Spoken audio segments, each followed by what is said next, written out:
اے ایمان والو، اللہ کو بکثرت یاد کیا کرو اور صبح و شام اس کی تسبیح بیان کیا کرو۔ اللہ سبحانہ تعالیٰ اس آیت میں اہل ایمان کو حکم دے رہے ہیں کہ وہ اس کی حمد، تسبیح، تکبیر اور لا الہ الا اللہ کے ساتھ کثرت سے اس کا ذکر کیا کریں، یعنی اس کو بہت زیادہ یاد کیا کریں۔ ابن عباس رضی اللہ عنہ کہتے ہیں کہ اللہ نے ہر فرض کی کوئی نہ کوئی حد مقرر فرمائی ہے، یعنی صبح کے 2 فرض ہیں، شام میں 3 فرض ہیں، تو ہر فرض کی ایک حد ہے۔ رمضان کے روزے فرض ہیں تو 1 مہینے کے فرض ہیں۔ پھر عذر کی حالت میں وہ بھی معاف ہے، یعنی اگر انسان کو کوئی حقیقی عذر پیش ہو تو اس سے بھی اللہ تعالیٰ درگزر کرتے ہیں، لیکن نہ اس کے ذکر کی کوئی حد ہے اور نہ وہ کسی عذر سے معاف ہوتا ہے، یعنی اگر غفلت برتو۔ ہاں عقل یا ہوش نہ رہے تو اور بات ہے۔ اللہ تعالیٰ فرماتے ہیں سورۃ النساء میں فاذکروا اللہ قیاما وقعودا وعلی جنوبکم، اللہ کا ذکر کرو کھڑے، بیٹھے، لیٹے، یعنی ہر حال میں اللہ کو یاد کرتے رہو۔ یعنی ہم نے یہ خود ساختہ پابندیاں لگائی ہوئی ہیں کہ اس کیفیت میں ذکر نہیں کرنا، یا لیٹ کے نہیں کرنا، ضرور بیٹھو، یا قبلے کی طرف رخ کر کے بیٹھو، یا باوضو ہو کے بیٹھو پھر ہی ذکر کر سکتے ہو۔ نہیں، ایسا کچھ نہیں، ہر حال میں اللہ کا ذکر کر سکتے ہو۔ نبی صلی اللہ علیہ وسلم کے بارے میں آتا ہے کان یذکر اللہ فی کل احیانہ، کہ آپ اپنے ہر طرح کے حالات میں، ہر طرح کے اوقات میں اللہ کا ذکر کیا کرتے تھے۔ اور یہاں پر کیا فرمایا وسبحوہ بکرۃ واصیلا، صبح اور شام یعنی دن کے پہلے پہر اور دن کے پچھلے پہر اللہ کی تسبیح کرو، کیونکہ جب انسان ایسا کرتا ہے تو اللہ تعالیٰ کی رحمتیں آتی ہیں۔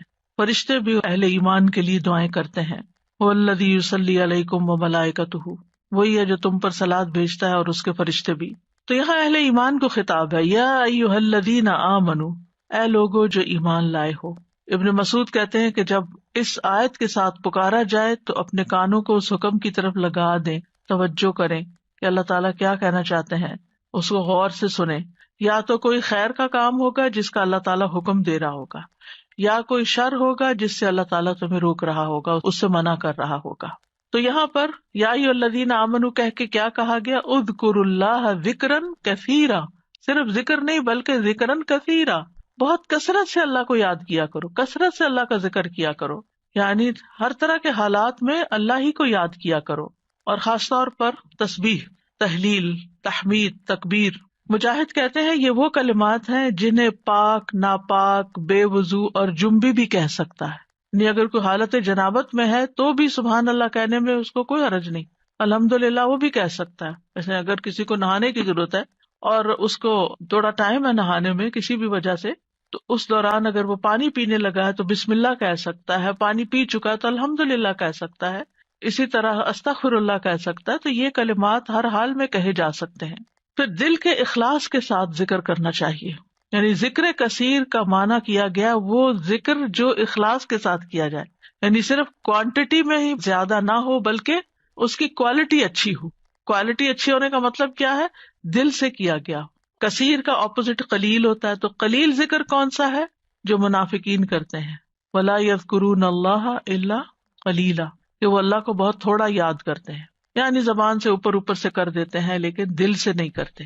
اور یاد تو ہوتی بھی دل میں ہے، یاد کسی کی بھی دل میں ہوتی ہے تو زبان پہ آتی ہے۔ اور دوسرے لفظوں میں کثیر کے مقابلے میں قلیل ذکر کیا ہے کہ انسان بس صرف صبح شام کے اذکار کرے، نمازوں کے بعد ذکر اذکار کرے، اور مختلف حالات میں جیسے کھانا کھایا یا مخصوص اذکار جو ہیں صرف ان کی پابندی کرے۔ لیکن ذکر کثیر اس کے برعکس کیا ہے کہ انسان ان خاص مواقع کے علاوہ بھی ہر حال میں اللہ کو یاد کرتا رہے، اللہ کی یاد اس کے دل میں تازہ رہے۔ اور یہ ایک ایسا عمل ہے، یعنی ایک ایسی عبادت ہے کہ اس پر عمل کرنے والا آرام کی حالت میں بھی، لیٹے ہوئے بھی، بیٹھے ہوئے بھی، چلتے پھرتے اللہ تعالیٰ کو یاد کر سکتا ہے۔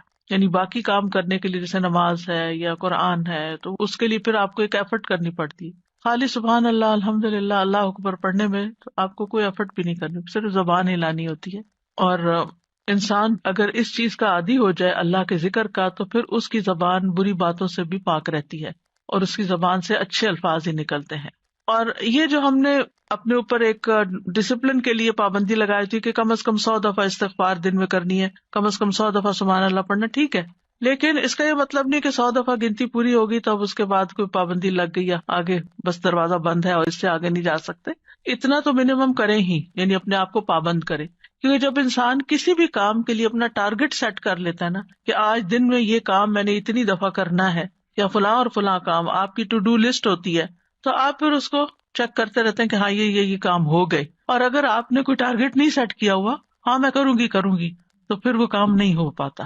تو اس لیے انسان کو اپنے لیے ٹارگٹ رکھنے چاہیے جتنے بھی آسانی سے رکھ سکے، 100 دفعہ 200 دفعہ کچھ بھی، لیکن اس کے علاوہ بھی کھلا بھی ضرور پڑھنا چاہیے، اور یہاں اسی کی طرف توجہ دلائی گئی ہے. امام ابو عمر ابن الصلاح سے پوچھا گیا کہ ذکر کی وہ کتنی مقدار ہے جس کو کرنے کے بعد انسان ان لوگوں میں شامل ہو جائے جو کثرت سے اللہ کا ذکر کرنے والے ہیں. قرآن مجید میں آتا نا، والذاکرین اللہ کثیرا والذاکرات اعد اللہ لہم مغفرۃ واجرا عظیما، کہ جو بہت زیادہ اللہ کا ذکر کثرت سے کرتے ہیں، مرد ہیں عورتیں ہیں، اللہ نے ان کے لیے بہت بڑا اجر تیار کر رکھا ہے اور بخشش عطا کرے گا اس کو. یعنی وہ پھر کیا ہے، یعنی کتنا کرے کہ ہم ایسے خوش قسمت لوگوں میں شامل ہو جائیں. انہوں نے کہا کہ اگر وہ نبی صلی اللہ علیہ وسلم سے ثابت شدہ اذکار پر ہمیشگی کرتا ہے، ثابت شدہ یعنی جو پروون ہے، سنت میں موجود ہے، تو وہ ان لوگوں میں شمار ہوگا جو مرد اور عورتیں اللہ کا کثرت سے ذکر کرتے ہیں. وَسَبِّحُوهُ بُكْرَةً وَأَصِيلًا، اور اس کی تسبیح بیان کرو صبح اور شام. تسبیح کا مطلب ہے اللہ تعالیٰ کی ذات کو ان تمام صفات اور افعال سے پاک بیان کرنا جو اس کے لیے جائز نہیں، یعنی اللہ کو ہر عیب سے پاک بیان کرنا. اب دیکھیے کہ شیطان جو ہے نا وہ انسان کا دشمن ہے، اور شیطان انسان کے دل میں اللہ تعالیٰ کے بارے میں کوئی نہ کوئی بدگمانی ڈال دیتا ہے، کوئی نہ کوئی ایسے خیالات ڈال دیتا ہے کہ جو انسان کی عقل نہیں بھی مانتی اور اس کو پسند نہیں بھی آتے، لیکن وہ خیال گزر جاتے ہیں، آتے ہیں اور چلے جاتے ہیں، جن کو وسوسے کہا جاتا ہے. اور اس کا شکار ہر انسان ہوتا ہے کسی نہ کسی درجے پر. سورۃ قاف میں اللہ تعالیٰ فرماتے ہیں وَنَعْلَمُ مَا تُوَسْوِسُ بِهِ نَفْسُهُ، اور ہم جانتے ہیں جو اس کا نفس اس کو وسوسے ڈالتا ہے. انسان کے اندر جو اندر سے اٹھتے ہیں یا شیطان کی ڈالی ہوئی نجاست ہوتی، اب اس کا توڑ کیا ہو؟ کیا اب انسان پریشان ہو کے بیٹھا رہے؟ کچھ لوگ بے حد پریشان رہتے ہیں کہ ہمیں وسوسے آتے ہیں. وسوسے ہر ایک کو آتے ہیں، لیکن ان کا پیچھا نہیں کرنا چاہیے اور ان کو جھٹک دینا چاہیے. جیسے آپ کہیں سے گزر رہے، آپ کے کپڑوں پہ گرد و غبار پڑ گیا تو آپ کیا کرتے ہیں؟ جھٹک دیتے ہیں. بس وسوسوں کو جھٹکتے چلے جائیں، ان کو ٹھہرنے نہ دیں. دوسرا یہ ہے کہ اللہ سبحانہ تعالیٰ کی تسبیح بیان کریں کہ اللہ تعالیٰ یہ جو برے خیالات آتے ہیں آپ ان سب سے پاک ہیں. تو تسبیح اس کا علاج ہے، تسبیح اس کا اینٹیڈوٹ ہے. اور پھر خاص طور پر بکرتم و اصیلا، پہلے پہر اور پچھلے پہر، دن کے ابتدائی حصے میں اور دن کے پچھلے حصے میں. بکرا کا لفظ جو ہے، یعنی عام طور پر علماء اس کو سورج نکلنے تک کے وقت کو بکرا کہتے ہیں، اس کو یوں ڈیفائن کیا گیا. اور اصیلا جو ہے عصر اور مغرب کا درمیانی وقت ہے، یعنی قبل طلوع الشمس و قبل غروبها، سورج نکلنے سے پہلے اور سورج غروب ہونے سے پہلے کا وقت جو ہے یہ اذکار کا وقت ہے. اور سبحوہ میں بعض علماء نے سبحہ کا مطلب یہاں نماز فجر اور نماز عصر بھی لیا ہے. تو ذکر کے بعد تسبیح کو خاص طور پر الگ سے بیان کیا گیا. دیکھیں آیت کے پہلے حصے میں کیا ہے، اذکروا اللہ ذکرا کثیرا، کثرت سے ذکر کرو، تسبیح اس کے اندر شامل ہے، لیکن پھر اس کو الگ سے بیان کیا گیا وَسَبِّحُوهُ، یعنی تسبیح کرو، اس لیے کہ باقی اذکار پر اس کی فضیلت ہے، یعنی تسبیح کی خاص فضیلت ہے. یعنی کچھ ذکر ہوتے ہیں نا کہ جس میں انسان اللہ تعالیٰ کو یاد کرتا ہے، اللہ تعالیٰ کی بڑائی بیان کرتا ہے، اللہ تعالیٰ کی تعریف بیان کرتا ہے، وہ بھی بہت اچھی بات ہے. اور کچھ ذکر ایسے ہیں کہ جن میں انسان اللہ تعالیٰ کو ہر عیب سے پاک قرار دیتا ہے. تو تعریف مکمل ہی نہیں ہوتی، ذکر مکمل ہی نہیں ہوتا جب تک آپ تسبیح نہ کریں. تو تسبیح اس کا ایک لازمی حصہ ہے. اور پھر خاص طور پر اس لیے بھی کہ جیسے یعنی صبح شام وقت بھی بتا دیا گیا کہ تسبیح کا زیادہ اچھا وقت جو ہے یا مناسب وقت صبح اور شام ہے، کیونکہ یہ اوقات اپنے اندر ایک خاص فضیلت رکھتے ہیں. صبح کا وقت یہ برکت کا وقت ہے، اور والعصر، عصر کے وقت یہ اللہ نے قسم کھائی ہے. ادھر فجر کی والفجر ولیال عشر، اور ادھر عصر کی والعصر ان الانسان لفی خسر. وہاں پر انسان کو ایک دن مل رہا ہوتا ہے اور عصر کے وقت دن ہاتھ سے جا رہا ہوتا ہے، انسان خسارے میں پڑ رہا ہوتا ہے، لوز کر رہا ہوتا ہے، ایک چیز ہاتھ سے چھٹ رہی ہوتی ہے. تو جس وقت کوئی نعمت مل رہی ہے اس وقت بھی اللہ کو یاد کرو، اور جس وقت کوئی نعمت جا رہی ہے اس وقت بھی خاص طور پر اللہ کو یاد کرو. ان اوقات میں اگر انسان اللہ تعالیٰ کو یاد کرتا ہے تو پھر ڈپریشن کا شکار نہیں ہوتا. یہ ذکر اس کے دل کو اسٹرینتھن کرتا ہے، اس کو قوت عطا کرتا ہے. اور یہ دو اوقات جو ہوتے ہیں ان میں ذکر تھوڑا سا مشکل بھی ہوتا ہے، کیونکہ آپ دیکھیں کہ فجر کی نماز پڑھنے کے بعد جو نیند کا آپ کے اوپر خاص طور پہ راتیں آج کل بہت چھوٹی ہیں، تو اس وقت اپنے آپ کو روک کر رکھنا اور بٹھا کر، خاص طور پر اگر آپ کو اشراق پڑھنے کی عادت ہے تو وہ سارا وقت یعنی آپ اسٹرگل کر رہے ہوتے ہیں کہ سوتے جاگتے گزار رہے ہوتے ہیں کہ آپ سوئے نہیں اس وقت، کیونکہ بہت زیادہ برکت کا وقت ہے.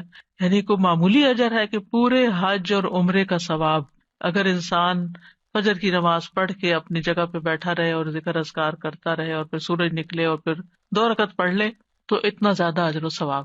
تو یہ اجر و ثواب ایسے مفت میں نہیں ملتا. اللہ تعالیٰ کو پتا تھا کہ یہ وقت بندوں پہ کتنا بھاری ہوگا. اور اسی طرح عصر کا وقت کام کاج کا وقت ہوتا ہے، دن جا رہا ہوتا ہے، انسان اپنے کام سمیٹ رہا ہوتا ہے، جیسے خاص طور پر جو لوگ جابس پر ہوتے ہیں یا بزنس میں ہوتے ہیں تو وہ آفٹرنون میں یعنی پھر تھکان کا شکار ہو جاتے ہیں سارا دن کام کرنے کے بعد. تو کچھ لوگ اس وقت آرام کرنے لگتے ہیں، تو وہ وقت بھی بڑا قیمتی وقت ہے.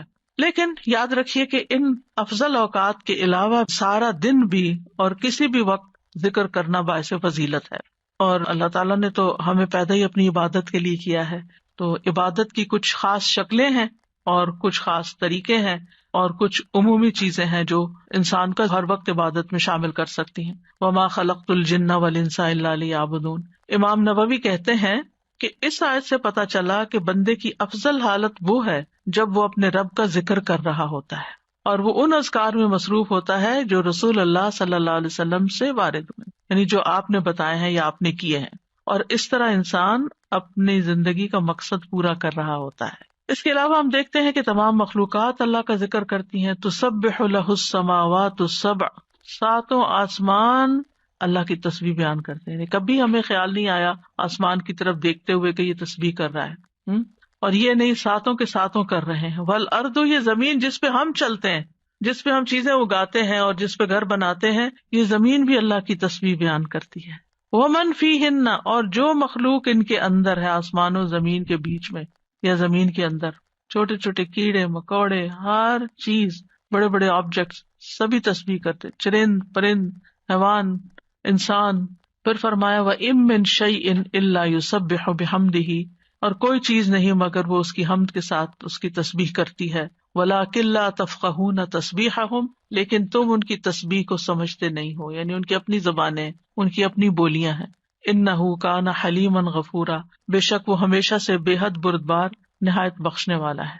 داؤد علیہ السلام کے بارے میں ہم جانتے ہیں کہ ان کے ساتھ پرندے اور پہاڑ تسبیح کیا کرتے تھے. وَسَخَّرْنَا مَعَ دَاوُودَ الْجِبَالَ يُسَبِّحْنَ وَالطَّيْرَ، ہم نے داؤد کے ساتھ پہاڑوں کو مسخر کیا جو تسبیح کرتے تھے. فرشتے تسبیح کرتے ہیں. وَالْمَلَائِكَةُ يُسَبِّحُونَ بِحَمْدِ رَبِّهِمْ وَيَسْتَغْفِرُونَ لِمَنْ فِي الْأَرْضِ، فرشتے اپنے رب کی حمد کے ساتھ تسبیح کرتے ہیں اور زمین والوں کے لیے بخشش کی دعائیں کرتے ہیں. حاملین عرش جو ہیں وہ خاص طور پر اللہ کا ذکر کرتے ہیں.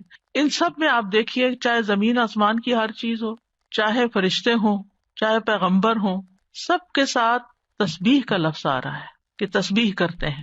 یعنی خالی ذکر نہیں آیا بلکہ تسبیح آیا ہے. تو اس سے بھی تسبیح کی فضیلت پتہ چلتی ہے. سبحان اللہ و بحمدہ سبحان اللہ العظیم، تسبیح بیان کرنا یعنی اللہ تعالیٰ کو ہر عیب سے پاک قرار دینا کہ اس میں کوئی نقص نہیں، کوئی کمی نہیں، وہ پرفیکٹ ہے، کوئی عیب نہیں، اس کا کوئی فیصلہ غلط نہیں، اس کا کوئی حکم، اس کا دین، ہر چیز صحیح ہے، جو بھی اس نے بنائی ہے پرفیکٹ بنائی ہے. تو الذین یحملون العرش ومن حولہ یسبحون بحمد ربہم، جو فرشتے عرش اٹھائے ہوئے ہیں اور جو اس کے ارد گرد ہیں، سب اپنے پروردگار کی حمد کے ساتھ اس کی تسبیح کر رہے ہیں، یعنی سارے کے سارے تسبیح کرتے ہیں. اور جہاں تک ذکر کا تعلق ہے تو قرآن مجید میں ذکر کا لفظ بھی آتا ہے، یعنی عمومی ذکر تسبیح کے علاوہ جو بھی ذکر ہو، اللہ اکبر ہو، الحمدللہ ہو، لا الہ الا اللہ ہو، یا اور جو اذکار ہمیں بتائے گئے صبح شام کے. تو دیکھیے کہ مومنوں کی جو مختلف صفات بیان ہوئی ہیں ان میں صرف ذکر کے ساتھ کثرت کا لفظ آیا ہے. سورۃ الاحزاب کی آیت نمبر 35 ہے نا، ان المسلمین والمسلمات والمؤمنین والمؤمنات والقانتین والقانتات والصادقین والصادقات والصابرین والصابرات والخاشعین والخاشعات والمتصدقین والمتصدقات والصائمین والصائمات والحافظین فروجہم والحافظات والذاکرین اللہ کثیرا والذاکرات، یعنی ساری صفات اپنی جگہ ہیں کہ وہ مسلمان ہیں، مومن ہیں، فرما بردار ہیں، سچے ہیں، صبر والے ہیں، عاجزی کرنے والے ہیں، صدقہ کرنے والے ہیں، روزہ دار ہیں، اپنی شرمگاہوں کی حفاظت کرتے ہیں اور اللہ کا کثرت سے ذکر کرتے ہیں۔ تو اس سے بھی اندازہ لگائیں کہ ذکر کی کتنی اہمیت ہے، کہ ذکر میں کثرت چاہیے۔ باقی چیزیں تو اپنے اپنے وقت پر ہوں گی، لیکن اللہ کے پسندیدہ وہ ہیں جو ذکر میں کثرت کرتے ہیں۔ جیسا کہ سورۃ آل عمران میں آتا ہے، الذین یذکرون اللہ قیاما وقعودا وعلی جنوبہم، جو اللہ کو یاد کرتے رہتے ہیں کھڑے بھی، یعنی کچھ کام ہم کھڑے ہو کے کرتے ہیں، کھڑے ہو کے تھک جاتے ہیں تو وقعودا بیٹھ جاتے ہیں اور پھر لیٹ جاتے ہیں، تو چاہے کھڑے ہوں، چاہے بیٹھے ہوں، چاہے لیٹے ہوں، وہ ذکر نہیں چھوڑتے، ہر حال میں ذکر کرتے رہتے ہیں۔ یہ ان کی صفت ہے، یعنی ذکر کے لیے صرف کوئی وقت یا جگہ مخصوص نہیں ہے، بلکہ ہر حال میں۔ اور پھر جو اس کا اجر ہے، نبی صلی اللہ علیہ وسلم نے فرمایا، کیا میں تمہیں تمہارا بہترین عمل نہ بتاؤں جو تمہارے مالک کے نزدیک اچھا اور پاکیزہ عمل ہے اور تمہارے درجات میں سب سے زیادہ بلند ہے؟ سونا چاندی کے خرچ کرنے سے بہتر ہے، اللہ کی راہ میں جہاد کرتے ہوئے تمہارے کفار کی گردنیں مارنے اور ان کے تمہاری گردنیں مارنے سے بھی افضل ہے؟ صحابہ نے عرض کیا، کیوں نہیں؟ آپ نے فرمایا، اللہ تعالیٰ کا ذکر۔ یعنی بعض اوقات انسان سوچتا ہے نا کہ میں تو کچھ کر نہیں پا رہا، لوگ تو بڑے بڑے نیکی کے کام کر جاتے ہیں، اتنے مالدار ہیں، وہ اتنا صدقہ خیرات کرتے ہیں۔ خاص طور پر انسان جب ایسی چیریٹیز کے بارے میں سنتا ہے جو لوگ بہت آگے بہت بڑے بڑے کام کرتے ہیں، تو انسان سوچتا ہے کہ میرے پاس تو کچھ ہے ہی نہیں کرنے کے لیے، میں تو ان کے برابر کبھی آ ہی نہیں سکتا۔ کچھ لوگ ہر سال حج عمرے پہ چلے جاتے ہیں، انسان سوچتا ہے میں تو یہ بھی نہیں کر سکتا۔ اسی طرح کچھ لوگ اور بڑے بڑے کام کر رہے ہوتے ہیں، خدمت خلق کے بڑے کام کر رہے ہوتے ہیں۔ آپ کبھی کبھی پڑھتے ہیں نا کہ مخصوص شخصیات کے بارے میں، اس نے اتنے ہزار لوگوں کو مسلمان کیا، انسان سر پکڑ کے بیٹھ جاتا ہے کہ ہم نے تو ایک کو بھی نہیں شاید کیا۔ تو اسی طرح فلاں شخص نے اتنے 100 مسجدیں افریقہ میں بنوا دی، کہتے ہم نے کیا کیا؟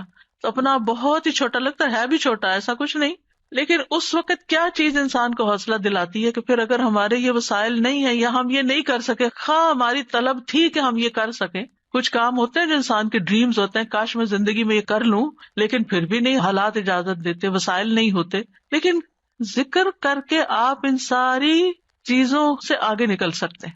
کیونکہ جو لوگ بڑے بڑے کام کرتے ہیں ان کے ساتھ بڑے خطرات بھی ہوتے ہیں، کہ کبھی کسی وقت دل میں ریاکاری آ جائے، کسی وقت دل میں تکبر آ جائے، لوگ تعریف کر کر کے دماغ خراب کر دیں، تو جو چپکے سے بیٹھ کے کہیں نہ کہیں اپنے کام کاج میں لگا ہوا ذکر کر رہا ہے، اس کا تو کسی کو پتہ ہی نہیں کہ وہ کیا کر رہا ہے، وہ کتنے خزانے جمع کر رہا ہے۔ تو اس لیے جو چیز ہمارے ہاتھ میں ہے ہم اس کو تو گریب کریں، اس اپرچونٹی کو تو نہ جانے دیں، اس وقت کو تو نہ ضائع کریں، اس میں تو ہمارا کچھ بھی خرچ نہیں ہوتا۔ اور نبی صلی اللہ علیہ وسلم نے یہ بھی فرمایا، صحیح مسلم میں ہے، سبق المفردون قالوا وما المفردون یا رسول اللہ قال الذاکرون اللہ کثیرا والذاکرات۔ اچھا، یہاں نوٹ کریں کہ ذکر کرنے والوں میں عورتوں کے نام بھی ساتھ ساتھ ہیں، کہ یہ صرف مردوں کے لیے نہیں ہے، عورتیں بھی اس میں شامل ہیں۔ نبی صلی اللہ علیہ وسلم نے فرمایا، مفردون سبقت لے گئے، آگے چلے گئے، سابقون بن گئے۔ صحابہ نے پوچھا، اللہ کے رسول مفردون کون ہے؟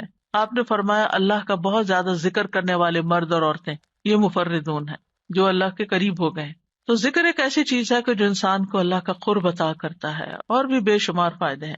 جہاں تک صبح شام کی اذکار کا تعلق ہے تو سورۃ غافر میں آتا ہے، نبی صلی اللہ علیہ وسلم کو ارشاد ہے، وَسَبِّحْ بِحَمْدِ رَبِّكَ بِالْعَشِيِّ وَالْإِبْكَارِ، اور صبح اور شام اپنے رب کی حمد کے ساتھ اس کی تسبیح کیجیے۔ یہ ڈائریکٹ حکم ہے۔ جو پہلے آیت میں نے آپ کو سنوائی تھی اس میں بھی حکم ہے صبح شام کا، اور یہاں بھی ابکار کا لفظ ہے، وہاں بکرا کا ہے، یہاں ابکار کا لفظ ہے، عشی والابکار، یعنی روٹ ایک ہی ہے لیکن تھوڑا سا تبدیل ہو گیا ہے۔ سورۃ طٰہٰ میں بھی آتا ہے، فاصبر علی ما یقولون وسبح بحمد ربک قبل طلوع الشمس وقبل غروبها ومن آناء اللیل فسبح واطراف النہار لعلک ترضی۔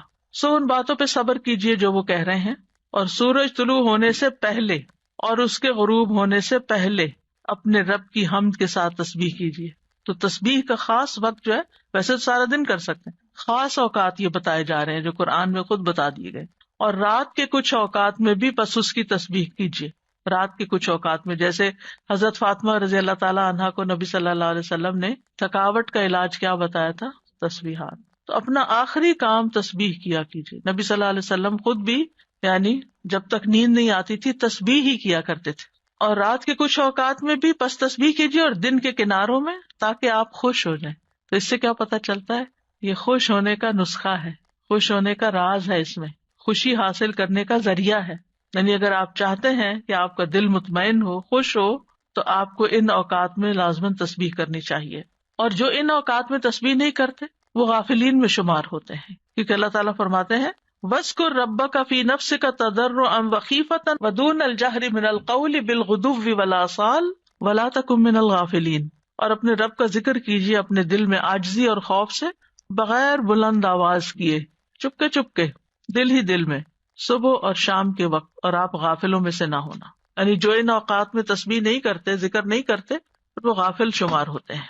اور خاص طور پر اس وقت میں جو تھوڑا سا بھی ذکر کیا جاتا ہے اس کا اجر بہت زیادہ ہے. رسول اللہ صلی اللہ علیہ وسلم نے فرمایا جو لوگ نماز فجر سے سورج نکلنے تک اللہ کا ذکر کریں، مجھے ان کے ساتھ بیٹھے رہنا زیادہ پسند ہے. کیونکہ نبی صلی اللہ علیہ وسلم کو حکم دیا گیا تھا نا، وَاصْبِرْ نَفْسَكَ مَعَ الَّذِينَ يَدْعُونَ رَبَّهُمْ بِالْغَدَاةِ وَالْعَشِيِّ يُرِيدُونَ وَجْهَهُ. آپ ان لوگوں کے ساتھ رہیے، ان کے ساتھ بیٹھیے جو اپنے رب کو صبح شام پکارتے ہیں اور ان سے اپنی نگاہیں نہ پھیریے. تو آپ نے فرمایا مجھے ان کے ساتھ بیٹھے رہنا زیادہ پسند ہے بنسبت اس کے کہ میں اولاد اسماعیل سے 4 غلام آزاد کروں. ایک وہ نیکی ہے اور ایک ایسے لوگوں کی کمپنی میں بیٹھنا جو اس وقت اللہ کا ذکر کرتے ہیں، اور میں ایسے لوگوں کے ساتھ بیٹھا رہوں جو نماز عصر سے سورج غروب ہونے تک اللہ کا ذکر کرے. یہ زیادہ پسندیدہ ہے اس سے کہ 4 غلام آزاد کروں. تو نماز عصر کے بعد کا وقت بھی صرف جمعے کا دن نہیں، کیونکہ ہم عام طور پر جمعے کے دن پھر بھی تھوڑا سا بہتر کر لیتے ہیں، لیکن عام دنوں میں ہم اس وقت کو دھیان نہیں کرتے. ٹھیک ہے، اگر اس وقت میں آپ کے کچھ مخصوص کام ہے گھر کے، یا واک کا وقت ہے، یا کوئی بھی، تو اس وقت کی برکت کی وجہ سے کہ یہ ذکر کا خاص وقت ہے. اور آپ نے یہ بھی دیکھا ہوگا کہ پرندے بھی صبح کے وقت سورج نکلنے تک چہچہا رہے ہوتے ہیں، اور پھر اس کے بعد جب چڑیا اپنے گھونسلوں کو جاتی ہیں اور جو ہی سورج غروب ہو جاتا ہے تو خاموشی سے سونے لگتی ہیں. تو یہ اوقات بھی یعنی ایک نیچرل تسبیح کے اوقات ہیں. اور ابھی آگے بھی وہ ذکر آئے گا، تسبیح آئے گی جو آپ نے حضرت جویریہ رضی اللہ تعالیٰ عنہا کو سکھائی تھی، وہ بھی انہی اوقات میں پڑھنے کی تسبیح ہے. اور صبح کے وقت ذکر کرنے سے شیطان کی گرہیں کھل جاتی ہیں انسان سے. جب انسان صبح کے وقت اٹھتا ہے اور پھر وضو کرتا ہے، نماز پڑھ لیتا ہے، ذکر کر لیتا ہے، تو حشاش بشاش خوش مزاج ہوتا ہے، ورنہ سستی ہوتی ہے اس کو. پھر اسی طرح یہ ہے، رسول اللہ صلی اللہ علیہ وسلم نے فرمایا بنی آدم کے ہر انسان کو 360 جوڑوں پر پیدا کیا گیا ہے، اس کے جسم میں 360 جوڑ لگے ہوئے ہیں. بس جو شخص اللہ اکبر، الحمد للہ، لا الہ الا اللہ، سبحان اللہ، استغفر اللہ کہے، لوگوں کے راستے سے پتھر یا کانٹا یا ہڈی ہٹا دے، یا نیکی کا حکم دے یا برائی سے روکے، تو یہ اس کے 360 جوڑوں کے شمار کے برابر ہے. اور وہ اس دن جب شام کرے گا تو اپنے نفس کو جہنم کی آگ سے دور کر لے گا. یعنی جو اپنے جوڑوں کا صدقہ روزانہ نکال لیتا ہے، اور یہاں مالی صدقے کے بارے میں بات نہیں ہو رہی، یہاں اذکار کی بات ہو رہی ہے خاص طور پر، یا کچھ کام ہے جس سے دوسروں کی تکلیف ہٹانا مقصود ہے، تو انسان اپنے آپ کو جہنم کی آگ سے آزاد کر لیتا ہے. ابن عثیمین کہتے ہیں کہ صبح و شام کی اذکار اپنے پڑھنے والوں کے لیے اس قدر وسیع، عظیم فوائد اور برکات پر مشتمل ہے کہ ان کا احاطہ نہیں کیا جا سکتا، ان کو بیان نہیں کیا جا سکتا. ان میں سے کچھ فائدے جیسے دل اور روح کی غذا ہیں ان اوقات کے اذکار. انسان کے دل کو سکینت ایک نصیب ہوتی ہے، ٹھہر جاتا ہے دل، ایک راحت محسوس ہوتی ہے، ایک مسرت محسوس ہوتی ہے. پھر اسی طرح دنیا اور آخرت میں امن اور سلامتی کا ذریعہ ہے. دنیا اور آخرت میں سلامتی کا ذریعہ ہے، کیونکہ پروٹیکشن کی دعائیں ہیں اس میں، حفاظت کی دعائیں ہیں. پھر خیر و برکات کے دروازے کھولنے کا سبب ہے. پھر چوتھی چیز ہے اجر و ثواب کے حصول کا ذریعہ ہے، یعنی بہت زیادہ اجر و ثواب ہے ان اوقات میں اذکار کا. پھر پانچویں چیز ہے شر کے واقع ہونے سے پہلے، یعنی کسی تکلیف کے آنے سے پہلے اور واقع ہونے کے بعد اسے ہٹانے کا ذریعہ ہے. ویسے بھی نبی صلی اللہ علیہ وسلم نے فرمایا نا، دعا اس مصیبت میں بھی فائدہ دیتی ہے جو واقع ہو چکی ہے، اور اس میں بھی فائدہ دیتی ہے جو ابھی واقع نہیں ہوئی، جو ابھی مصیبت نہیں آئی. اے اللہ کے بندو دعا کو لازم کر لو. تو یہ صبح شام کی دعائیں ہی ہیں ایک طرح سے ان میں زیادہ تر. پھر ان اذکار میں انسان اللہ کی نعمتوں اور مہربانیوں کا اعتراف کرتا ہے. یعنی صبح شام کے اذکار جو ہے یہ اللہ کی پے در پے نعمتوں کا اعتراف ہے. جیسے سید الاستغفار میں کہتا ہے نا، ابو لک بنعمتک علیہ، کہ اللہ جو تیری نعمتیں مجھ پر ہیں میں ان کا اقرار کرتا ہوں، اکنالج کرتا ہوں. اللہ تعالیٰ کی مہربانیوں اور اس کے احسان پر اس کا شکر ادا کرنا ہے. پھر ساتویں چیز یہ ہے کہ رب کے سامنے فقر اور عاجزی کا اظہار ہے کہ میں تو اس سے بے نیاز نہیں ہوں، تیری ہی پروٹیکشن چاہتا ہوں، تیری طرف رجوع کرتا ہوں. پھر 8ویں چیز یہ کہ یہ بندے کی اصلاح کے اسباب میں سے ہے، اور خاص طور پر دل کی اصلاح. اور دل کی اصلاح ہو نہیں سکتی جب تک دل میں اللہ کی محبت یا اللہ کے لیے محبت اور اللہ کی تعظیم اور اللہ کی بڑائی اور اللہ تعالیٰ کے پاورفل ہونے اور اس کے سارے جو اسماء و صفات ہیں ان پر یقین نہ ہو.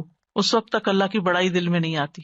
ابن باز کہتے ہیں کہ جو شخص صبح شام کے اذکار پر حفاظت کرے، سچائی، ایمان اور اللہ پر بھروسہ اور اعتماد کرتے ہوئے یہ اذکار کرے، اور یہ دعائیں جن معنی پر دلالت کرتی ہوں ان کے لیے انسان کا سینہ کھلا ہوا ہو، تو یہ اسے جادو اور دیگر مصیبتوں کے واقع ہونے سے پہلے ان کے شر سے بچانے کا سب سے بڑا سبب ہے، اور تکلیف واقع ہو جائے تو ان کو ہٹانے کا بھی سب سے بڑا سبب ہے. یعنی ان کو چھوڑنا نہیں چاہیے، کیونکہ بعض اوقات کوئی تقدیر نافذ ہونی ہوتی ہے تو انسان بھول ہی جاتا ہے یا سویا ہی رہ جاتا ہے یا کوئی بھی وجہ بن جاتی ہے اور انسان غافل ہو جاتا ہے اور اتنے میں وہ واقع ہو جاتی. ابن قیم کہتے ہیں کہ دعائیں اور تعوذات ہتھیار کی طرح ہیں.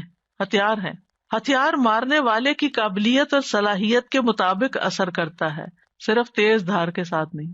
یعنی آپ کے پاس کیسی بھی سوڈ ہو، آپ کے پاس کیسی بھی گن ہو، لیکن اگر آپ کو چلانی نہیں آتی تو فائدہ نہیں ہے.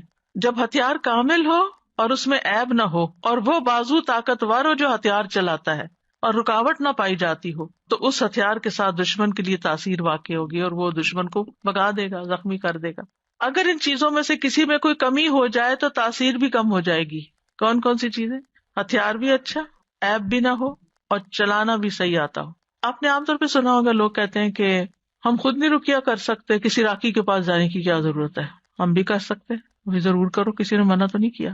لیکن بعض اوقات جو راقی ہوتے ہیں نا، ان کا جو یقین ہوتا ہے، ان کا جو انداز ہوتا ہے، ان کی جو آواز ہوتی ہے، اس کا اثر ہی کچھ اور ہوتا ہے.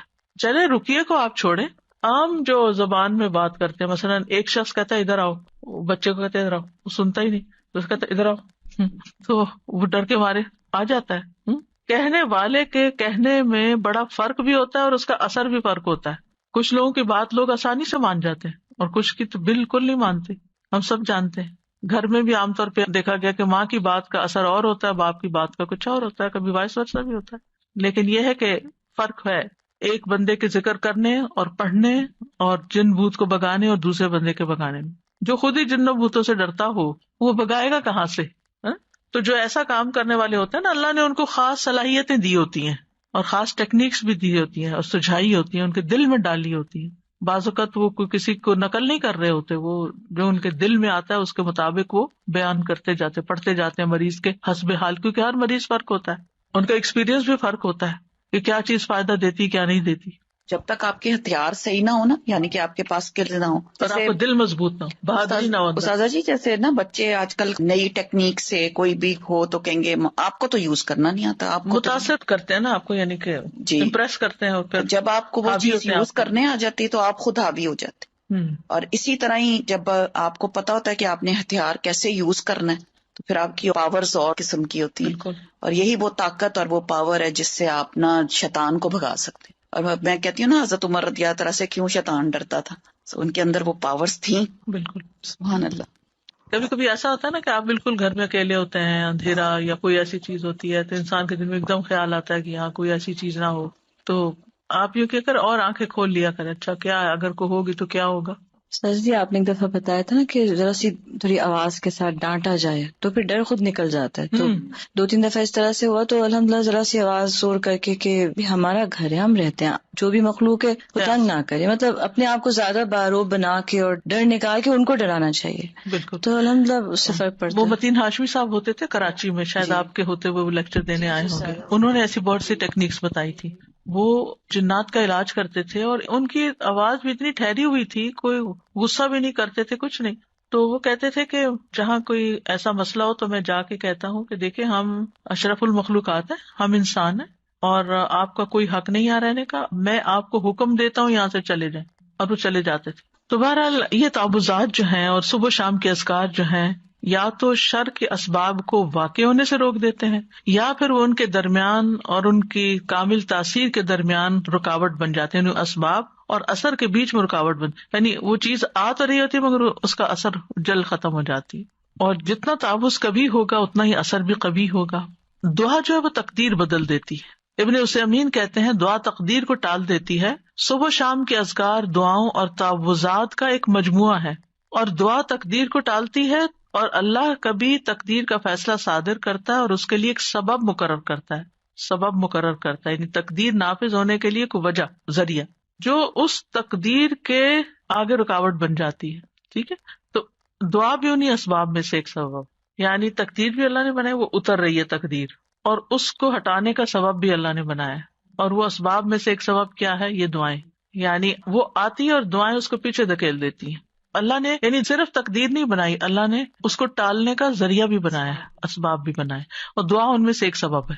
سمپل سے امام نووی کہتے ہیں دعا مصیبت کو ہٹانے اور رحمت کو پانے کا ایک سبب ہے، یعنی ایک ہتھیار ہے. پہلے بات ہوئی نا کہ ہتھیار ہے دعا، جیسے ڈھال ہتھیار کے حملے کو روکنے کا سبب ہے، جیسے ڈھال تلوار کے حملے کو روکنے کا سبب ہے، اور پانی زمین سے نباتات اگانے کا سبب ہے. بارش ہوتی ہے تو زمین ہری بھری ہو جاتی ہے، تو یہ سبب ہے نا.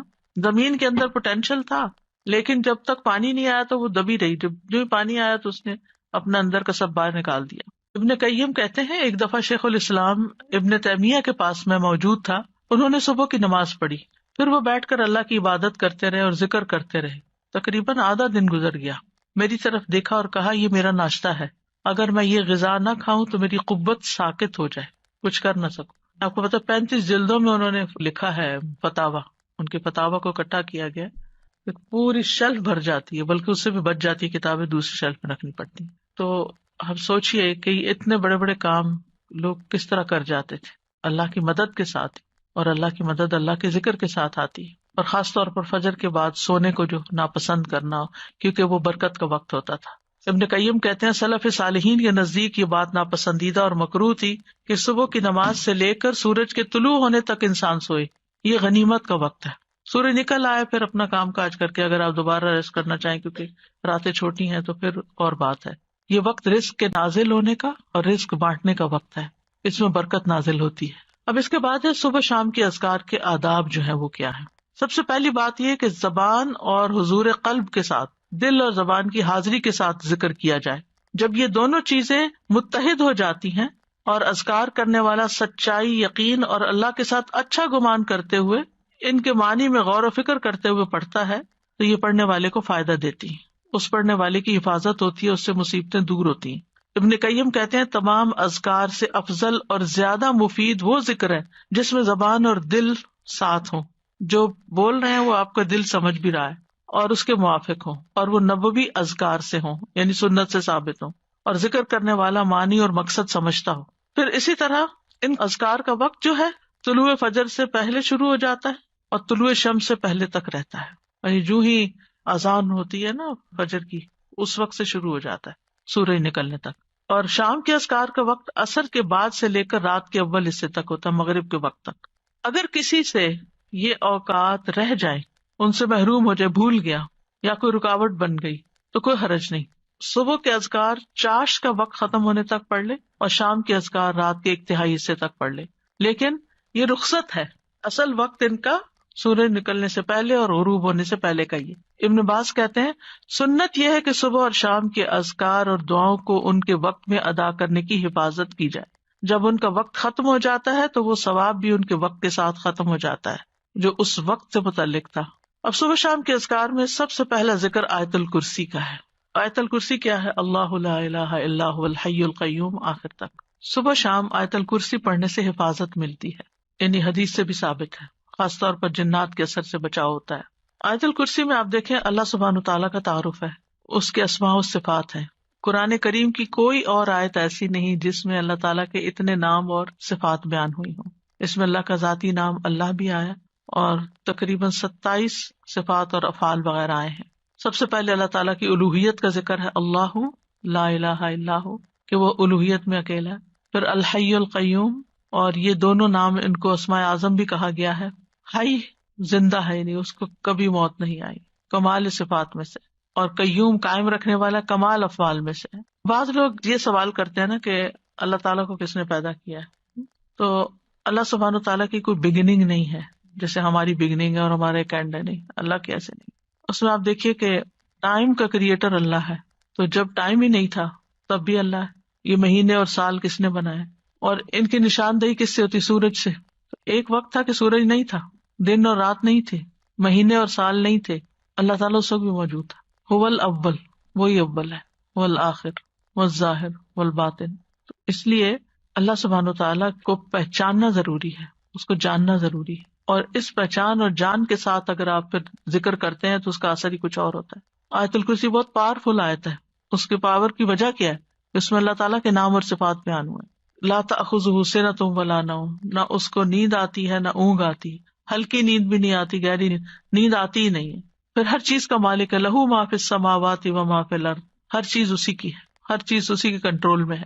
من ذا الذی یشفع عندہ الا باذنہ، کوئی اس کے ہاں سفارش بھی نہیں کر سکتا، اس کی جرات بھی نہیں کر سکتا مگر جس کو وہ خود اجازت دے. یعنی پورا کنٹرول، اقتدار سب اسی کا ہے. یعلم ما بین ایدیہم وما خلفہم، اس میں اللہ تعالیٰ کے وسیع علم کی خبر دی گئی ہے کہ اللہ تعالیٰ بندوں کا ماضی مستقبل ہر چیز جانتا ہے. بندے اپنے بارے میں سب کچھ نہیں جانتے، اور جو جانتے ہیں وہ بھی ان کو یاد نہیں ہوتا. پچھلے دنوں کسی نے ایک نوٹ بھیجا، اس میں لکھا کہ جب آپ یونیورسٹی میں پڑھاتی تھی تو اس وقت الہدیٰ نہیں بنا تھا، تو میں ایک دن آپ کی کلاس اٹینڈ کرنے کے لیے گئی، تو آپ نے سنن نبی داؤد میں سے فلاں چیپٹر پڑھایا اور آپ سے اسٹوڈنٹ نے یہ سوال کیا اور آپ پیپر دے کے ان کے اوپر ڈسکس کریں. میرے کسی حافظے میں ہے ہی نہیں کچھ، مجھے بالکل یاد نہیں کہ ایک اسٹوڈنٹ نے آپ سے یہ سوال کیا تھا اور آپ نے اس کا یہ جواب دیا تھا، کچھ بھی یاد نہیں. ہمارا اپنے بارے میں یہ حال ہے کہ ہم اپنے آپ کو نہیں جانتے. ہم جو کچھ کر چکے ہم نہیں جانتے کہ ہم نے زندگی میں کیا کچھ کیا، تو ہم کسی اور کے بارے میں تو کیا جانیں. لیکن اللہ سب کچھ جانتا ہے. یعلم ما بین ایدیہم، جو فیوچر میں ان کے آگے آ رہا ہے، وما خلفہم، جو پیچھے گزر چکا ہے، سب پتا ہے اس کو. یہ اس کے وسیع علم کی ایک جھلک ہے. باقی ہر چیز کے بارے میں جو کچھ وہ جانتا ہے، وہ تو کوئی ایک پتا نہیں گرتا مگر وہ اس کو جانتا ہے.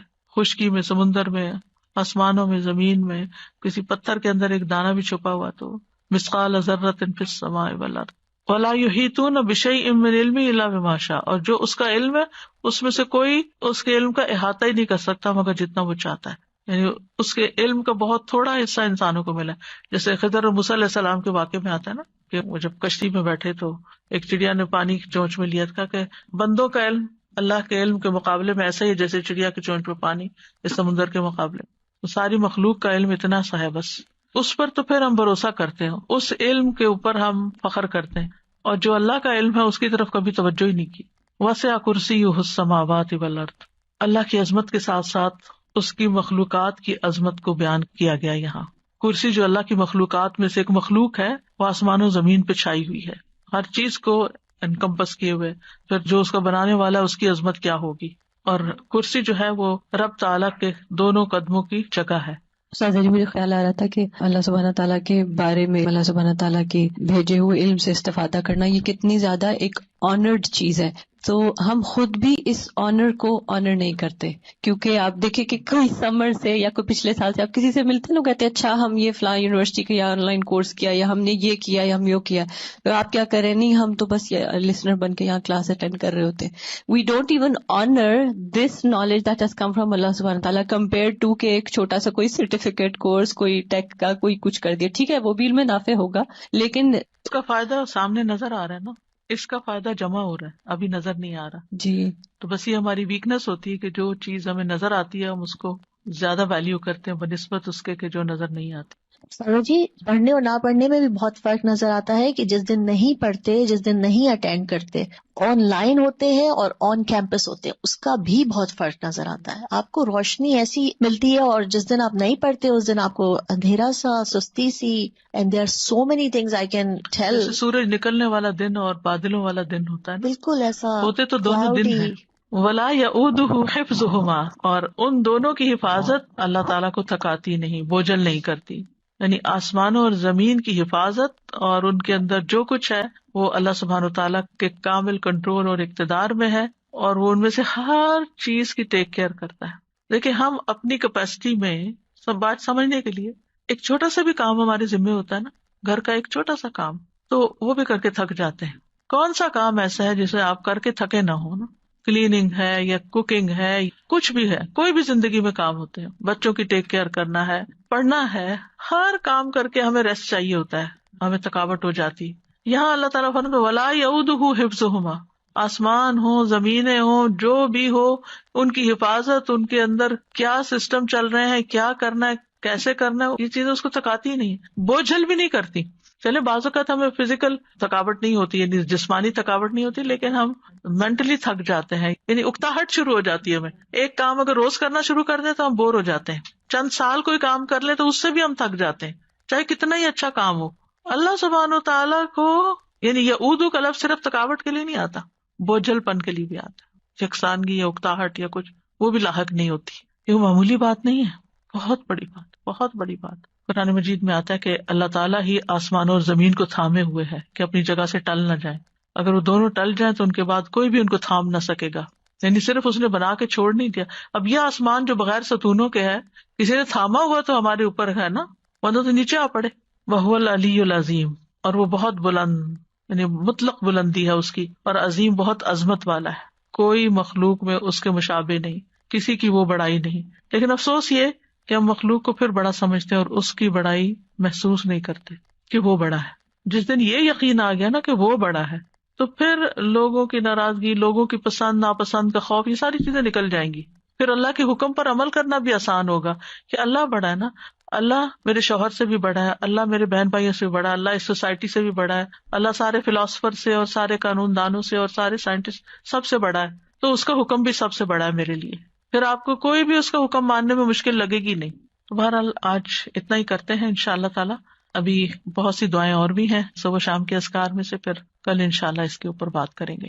وآخر دعوانا ان الحمدللہ رب العالمین. سبحانک اللہم وبحمدک، اشہد ان لا الہ الا انت، استغفرک واتوب الیک. السلام علیکم ورحمۃ اللہ وبرکاتہ.